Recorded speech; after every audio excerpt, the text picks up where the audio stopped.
লক্ষ্মীপুরে জামায়াতের সক্রিয় কর্মীর পরিচয়ে ভুক্তভোগী মালিকানা সম্পত্তির জবরদখলের চেষ্টা, বাউন্ডারি ভাঙচুর। লক্ষ্মীপুর পৌরসভার পৌর ৪ নং শাখারীপাড়া এলাকায় মোহাম্মদ আতিকুল্লাহ মাঝির স্ত্রী শাহেদা বেগমের জমিতে টিন নির্মাণাধীন বাউন্ডারি ভাঙচুরের অভিযোগ পাওয়া গেছে। মঙ্গলবার ২৪শে নভেম্বর তারিখে দিবাগত রাতে এই ভাঙচুরের ঘটনা ঘটে।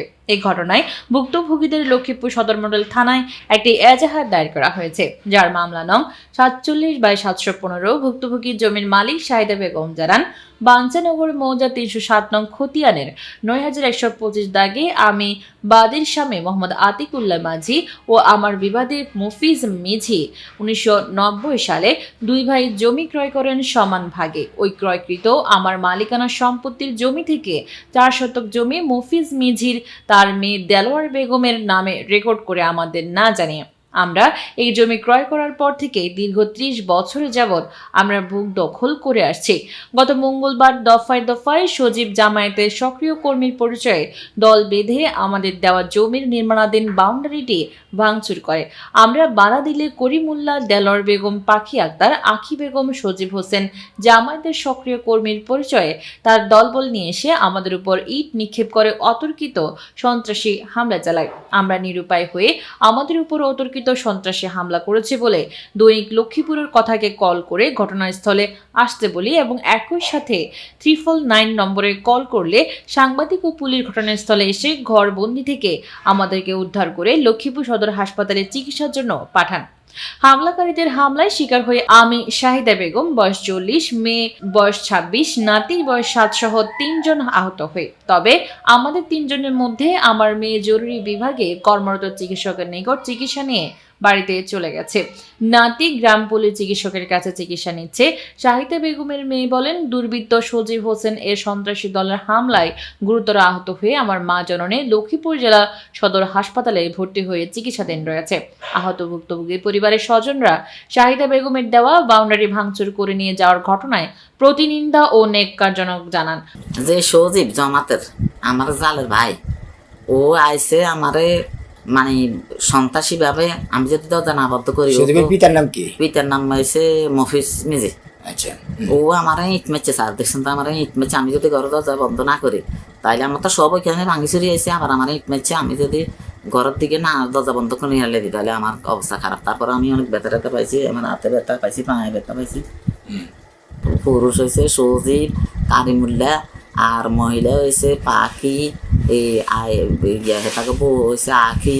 ইয়ার পর দিন মনে করেন না আরো বিভিন্ন রকম মানুষের চেয়েদের নাম তো আমি জানি না। আমি এই বিষয়ে আমি এদের বিশেষ চাইছি, এরা যে আমার তাকে সন্ত্রাসী কর্মকর্তা করতে আছে। আহত ভুক্তভোগী আতিকুল্লাহ মিঝি দৈনিক লক্ষ্মীপুরের কথাকে জানান, আমাদের দেওয়া বাউন্ডারি ভাঙচুর করার প্রায় ২ লক্ষ টাকার অধিক ক্ষয়ক্ষতি হয়েছে। এই ঘটনায় আমি প্রশাসনের নিকট সঠিক তদন্ত সাপেক্ষে বিচারের দাবি জানাই। রাতের আঁধারে জমির বাউন্ডারিটি ভেঙে নেওয়ার বিষয়ে অভিযুক্ত হামলাকারী জামায়াতের সক্রিয় কর্মী সজীব হোসেনের নিকট গিয়ে ভুক্তভোগী পরিবার সদস্যদের উপর ইট নিক্ষেপ করে হামলা চালানোর ঘটনা জানতে চাইলে তিনি বলেন, আমার বোনের জমিতে তারা বাউন্ডারি দিয়েছে, তাই আমি এসেছি। এতে দোষ কিসের, কি আছে? আমার বোনের বাড়িতে আমি আসতে পারি না, তাদের জন্য তারা আমাকে আসতে দেয় না। সজীব আরো বলেন, গত জানুয়ারিতে আমার বোনের জায়গায় বাউন্ডারি দিয়েছে, আমরা ভেঙে দিয়েছি। সেখানেও তারা আমাদেরকে মামলা দিয়ে হামলা করেছি বলে আদালতের মাধ্যমে জেল হাজত পাঠিয়ে জরিমানা করেছে। এখনো এই জায়গা নিয়ে মামলা চলমান আছে। মামলা শেষ না হওয়া পর্যন্ত বাউন্ডারি দেওয়া হবে না। যদি দেয় তাহলে আমরা বাউন্ডারি দিতে দিব না। সজীবের বোন দেলোয়ারা বেগম বলেন, বাদীর শাহিদা বেগম আমার মালিকানা সম্পত্তির মধ্যে বাউন্ডারি দিয়েছে, তাই আমি বাউন্ডারি ভেঙে দিয়েছি। আদালতে তাদের বিরুদ্ধে মামলা চলমান আছে। তিনি আরো বলেন, আমার জমি না বুঝিয়ে দিয়ে যেন তারা তাদের বাউন্ডারি না দেয়। মামলার সমাধান না করে কি করে সম্ভব হয়েছে আমার মালিকানার সম্পত্তির উপর বাউন্ডারি দেওয়া? তাই তাদের বাউন্ডারি ভেঙে দেওয়া হয়েছে।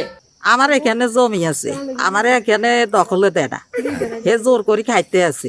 এর নামে এই রেকর্ড করছে, হের নামে হে জমা খারিজ করছে, হের নামে হে খাজনা দিছে। আমি বহুত সহ্য করে রয়েছি। ওই অন হে আজকে আবার আল্লাহ যুদ্ধ শুরু করছে। এখান দিয়ে আয় আবার ব্যাগও দেন ধরছে। আয় আবার গেছি ডাক্তার কাছে আবার ব্যাগও আয় সরাই হেলাইছি। আমাদের দখলেই ছিল, কিন্তু এখন ওইখানে এখানে আমরা দেখেন ওই দেখেন এই জায়গার মধ্যে আমাদের বেয়া, ঠিক আছে না? এরা কি করছে, আমরা আজকে লক্ষ্মীপুর আমার বোন অসুস্থ, আমরা ঢাকা গেছিলাম, লক্ষ্মীপুর গেছিলাম।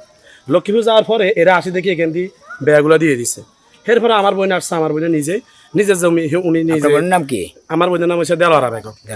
আমার বোন দেলোয়ারা বেগম 1991 সালে এখানে 60% জমি কিনে রাস্তা সহকারে পর্যন্ত মিথ্যা মামলা আমাদেরকে কয়েকটা দিচ্ছে।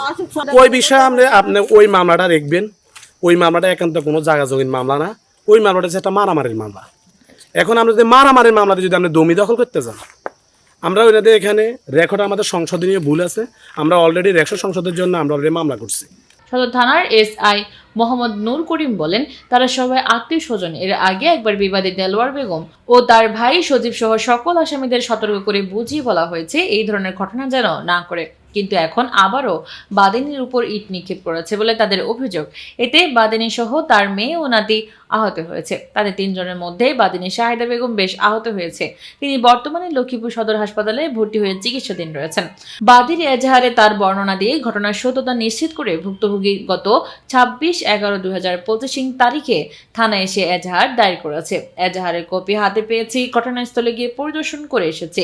আসামিরা পলাতক রয়েছে, তাদেরকে গ্রেপ্তার করে আইনানুগ ব্যবস্থা গ্রহণ করা হবে।